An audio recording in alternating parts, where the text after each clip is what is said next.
Hello everybody, welcome back. And if you are watching this on the day it comes out, happy Halloween and happy last day of Down Syndrome Awareness, Acceptance, Appreciation Month, all of the things. I can't believe the month is over. It really flew by, but it also felt like it was 12 years long. So yeah, so I'm all Halloween-y today. It's not Halloween for me quite yet, but we're almost there. But I figured to end the month and kind of give it a really good button is I want to leave you with something that I hope you think about for the next year, and something that I want to remember. Again, this whole channel is for myself and is for me and Kyle to kind of remember and process how we feel and the things that change and all of that. And I really want to film myself saying this so that I can keep it in mind for myself as George grows up, because as much as I believe in what I'm going to talk about today, it is something that I have to be intentional to remember. So what I want to talk about today is what our overall goal is with George and his development and his life and the dreams that we have for him. And that sounds like a huge broad topic, and it is, but Kyle and I have a very specific mindset around all of it. And the mindset that me and Kyle have kind of navigates the way that we think and process and plan for George. So it's a big topic and it's kind of an emotional one, but it's something that I want to leave you with and remind myself of so that we can all ruminate on it for the next, lifetime really, but especially this next year as we leave Down Syndrome Awareness Month. The key is to remember to continue to appreciate Down syndrome even if it's not October. We do that for sure, but I'm hoping this video is a really good example of why we appreciate Down syndrome. So let's talk about what our overall goal is with George's future. So our whole idea around all of this can be summed up into one basic idea. And that idea is that our goal is not to make George function at a neurotypical level. That sounds very odd, so let me explain it. People ask a lot of questions about therapy and about his milestones and about what we hope for, and things like that. And families who are raising neurotypical able-bodied children, I think, are thinking, will George ever be like my kid? Will George ever be able to walk as well as my kid? Will George ever be able to talk as well as my kid? Will George have jobs like my kid will? Will George live independently like my kid might? And our answer is no. George will never operate as a neurotypical able-bodied person because George is not a neurotypical person. He never will be. No matter how much therapy or resources that me and Kyle have, it does not remove George's Down syndrome, nor would we want it to. We want George to thrive in the way that George thrives. And that is going to look different for George. That is absolutely going to look different for George, especially as we are now getting older and the problems and circumstances are becoming a little bit more high stakes, right? So, a question that I really love to get is what will George need to succeed? So instead of saying, can George succeed in that? The question, reframe it and say, what does George need to succeed? And the answer is that's kind of the key, is that we just need to presume that George can do it and that it will look different and that is okay and that there's no sadness in that and there's no shame in that, and that me and Kyle's work with George to develop in therapy, with all of these things that we have with our team and all of the work that me and Kyle do at home, it is not to make George function at a neurotypical level. It just is not. It is to make sure that George can thrive and that George can succeed. In what way George can. And I believe that's true for all children. I think that if Kyle and I ever have a neurotypical able-bodied child, we're going to kind of think of it the same way, that we don't believe in one mindset or one framework that applies for all people across the board, especially because we are raising a neurodivergent child. So when we think about George's future, keeping that in mind, our overall goal is that we want George to succeed. That is our only real big term goal. And so it is not necessarily, we don't have these goals that we want George to be saying sentences by this age. We want George to have a driver's license by this age. We're going to presume that he will do all of those things, but we just want him to do it. And so we've removed the pressure of the time and the, I don't even know how to phrase it, but we've just decided that what is best for George will happen at the time that is best for George. Let me give you a few examples. A really great example of this idea in action is when people ask us about George living with us forever.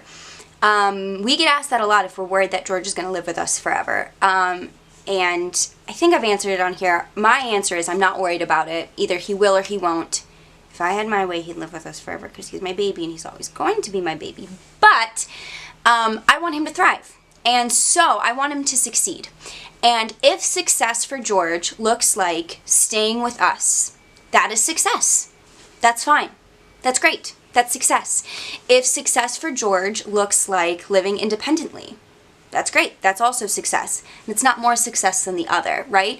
If George is happy and George is thriving, it doesn't matter if he's living independently or if he's not. We are going to give him the tools. That's what we do in these therapies. The tools so that he has options, right? Like we are only trying to build him up so that he has equal opportunity to choose those things. So we don't sit and go, our mindset is not we have him in speech therapy so that he can get a good job so he can live by himself. That's never our goal. Our goal is we put him in speech therapy so George develops communication tools so that he can then choose how he wants to live as an adult. Same thing with the driver's license. People ask us, can George get a driver's license? And the answer is he can. Again, I always say let's reframe the question and say, what does George need? Like what supports are needed for George to get a driver's license? That likely won't happen when he's 16, but that's okay, and if success for George is not driving and having us drive him places, that's okay. That is not a failure, right? And I think that's kind of what me and Kyle's overall mindset about all of this is that failure is not going to happen if he's thriving. If he is working, if we are working with him, if we are constantly all giving each other tools to improve and grow, and that's in both directions, right? It's not just us helping George grow, he's helping us grow and learn as well. That is success. You can't fail that way. Let me think of another example. School. Oh my gosh, school. People ask me, and this often I do get asked, like, what will George need for school to succeed in school? And I obviously right now, I say I don't know because he's a toddler. But if success for George looks like he is fully integrated in a classroom of typical peers with a one-on-one aid, and then sometimes going to another classroom, if that is successful and that works for him, we take it as a win. If success for George is that he is separated from neurotypical people and he's in a special day class where he gets more attention to thrive, and if that is success for him, that is equal success, and that is success to us as well. We are not sitting here hoping and praying that George functions as an adult without Down syndrome, because George will always have Down syndrome, and that's one of the best things about Down syndrome is you can't outgrow it, you can't change it. It's always going to be there. And even if it were an option, we would not cure him of this. There is nothing negative. And that, I think, is the societal shift that me and Kyle are trying to work on. I mean, not just me and Kyle, I think the whole Down syndrome community is, but the more that we shift the idea away that having Down syndrome is a bad thing that you have to overcome and that you're in all these therapies so that you don't present as a person with Down syndrome, that's not true. Like, we are celebrating his Down syndrome, and us giving him tools to succeed in his life is not us saying that we wish he didn't have Down syndrome. Our goal is for George to succeed. Our goal is for George to succeed as a person with Down syndrome. It is not for George to succeed as though he were a person without it. And I think a lot of people don't understand that, but that is something I'm okay with if people don't quite get that. I've had a lot of people say things to me like, oh, I knew this person with Down syndrome who could never talk. Isn't that sad? And my response is always, well, are they happy? And a lot of times they'll say, well, yeah, they seem very happy with their life. I'm like, well, then why is it sad? I don't think that we as a society should look at neurotypical able-bodied people as what we should strive to be. Some people are neurotypical, able-bodied, successful people. Some people are disabled, successful people.